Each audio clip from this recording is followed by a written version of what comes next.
Hi everyone, this is Kristen from k.becca, and I don't know about you, but one of the first questions that I had when I found out about the Silhouette Mint was, can I use non-mint inks with it? If you have the same question, then this is the video for you. The inks that are made specifically for the mint work great, but today I'm going to be focusing on all things non-mint ink and testing out a number of inks and ink types that I have in my stash.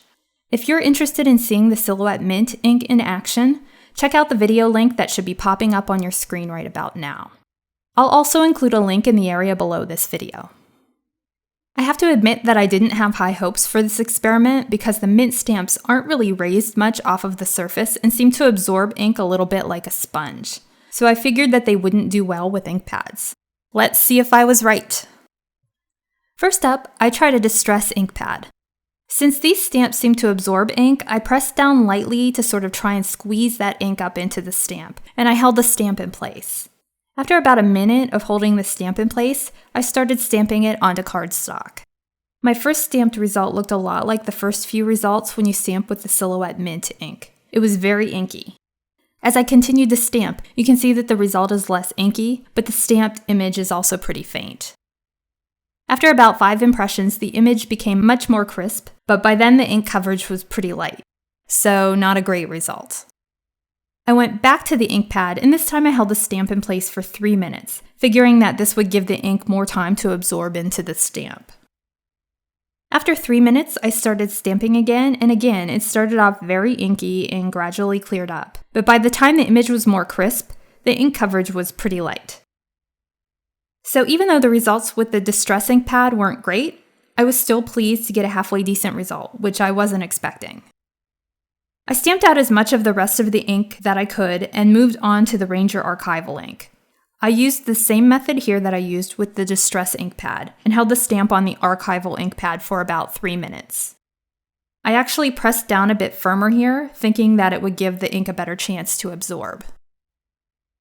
After the 3 minutes was up, I started stamping on my cardstock. Again, very inky for the first few impressions, but then things got very interesting. After about 6 impressions, things got much less inky, but the image was crisp and the ink coverage was still very good. The only thing was that the background of the stamp was leaving a faint shadow around the image, so after several more impressions, I took a paper towel and wiped around the edges of the stamp, and that really made a difference. Now we're talking. Look at how clean that image is, and the ink coverage is still great. The results with the Ranger Archival ink were definitely a pleasant surprise, and I was excited to keep going, so I thought I'd just stamp out the rest of the ink and move on to the next ink that I wanted to test. But the Archival ink had other plans. I stamped, and stamped, and stamped, but this ink just kept on going, and going, and going. It was like the Energizer Bunny of inks. I was pressing and twisting and trying to do everything that I could to get that ink out of there, but it just wasn't happening, at least not quickly. I decided that I was going to move on to the next ink anyway and tried my favorite metallic gold ink, the Delicata Golden Glitz. This is a pigment ink, which is thicker than a dye ink, so I wasn't sure how it would absorb into the stamp, if it did absorb at all. I held the stamp in place on the ink pad for 3 minutes like I did with the other inks, then started stamping. You can see that the ink didn't really absorb into the stamp at all, and the Ranger Archival ink from before started showing through within the first few impressions. Now, the results with this ink may have been due to the previous ink still being in the stamp, but I really do think it was because this was pigment ink, and unfortunately, pigment inks are too thick to really work with this type of stamp. But I still love my Delicata Golden Glitz! Since there was still some pigment ink on the surface of the stamp, I used stamp cleaner and a scrubber to clean it off. This actually seemed to re-wet the Ranger Archival ink and gave me even more impressions. This ink just does not quit. I tried stamping as much of it out of the stamp as I could before moving on to the next ink. And then I started to wonder whether the ink for the mint could be stamped completely out of the stamp. So I got a stamp that I made previously. I had only used the Silhouette Mint black ink with this stamp, and you can see that even though the ink coverage gets lighter as I keep stamping, it does continue to make an impression. So it seems that certain inks last longer than others and give more impressions with these stamps. Trying to get that Archival ink out again before moving on to the next ink. I decided not to use the Zig Clean Color or Distress ink markers because it was becoming more clear that you need to have the ink make contact with the surface of the stamp for at least a few minutes, and the markers would dry on the surface by then. Plus, I didn't think that the amount of ink or color that they would apply would be enough to absorb into the stamp. I also decided not to use another metallic pigment ink that I had planned on trying because I figured that the results would be very similar to the Delicata Gold ink. But if you'd like to see me try these or any other inks that I didn't try here, just let me know in the comments. The next ink that I'm trying is a Hero Arts Shadow ink, Mint Julep. This is a lighter ink, so I had a feeling that the results would be muddy since I hadn't gotten out all of the Archival ink. But I didn't have another stamp that I could use at the time, and I wanted to keep going. I held the stamp in place on the stamp pad for 3 minutes just like I did with the other inks. Then I started stamping, and I actually thought that the results here were pretty good, ignoring the fact that there were small areas where the black Archival ink was coming through.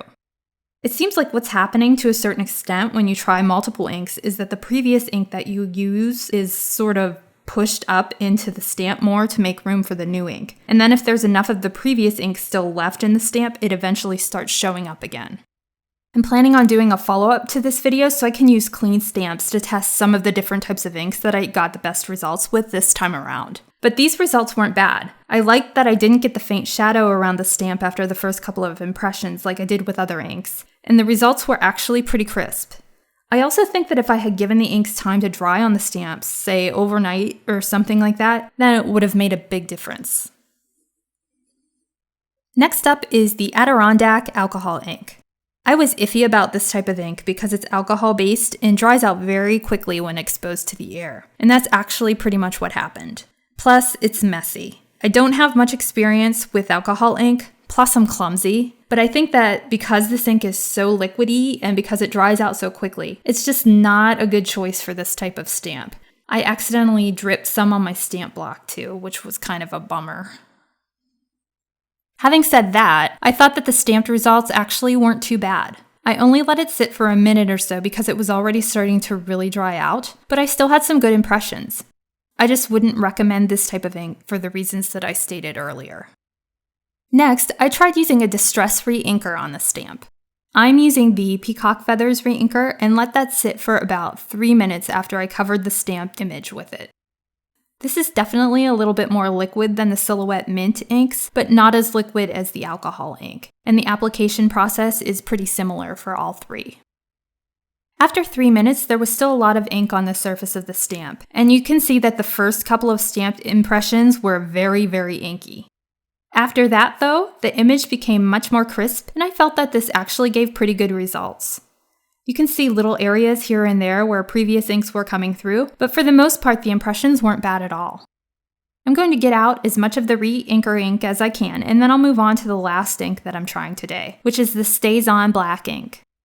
StazOn is a really versatile ink because you can stamp it on glass, metal, plastic, lots of types of surfaces besides paper. So I definitely wanted to see how it works with a mint stamp. I held the stamp on the ink pad for about 3 minutes, just like I did with most of the other inks, then started stamping. Like other inks, the impressions are pretty inky to start, but after 5 or 6 impressions, the stamped image is pretty crisp and clear. You'll notice though that some of that Peacock Feathers re-inker ink is showing through on part of the H. I think what happened is that it absorbed further up into the stamp and maybe didn't allow the StazOn ink to absorb deeper, so it starts coming through pretty quickly after I start stamping. Still, the results are impressive, very crisp and clean.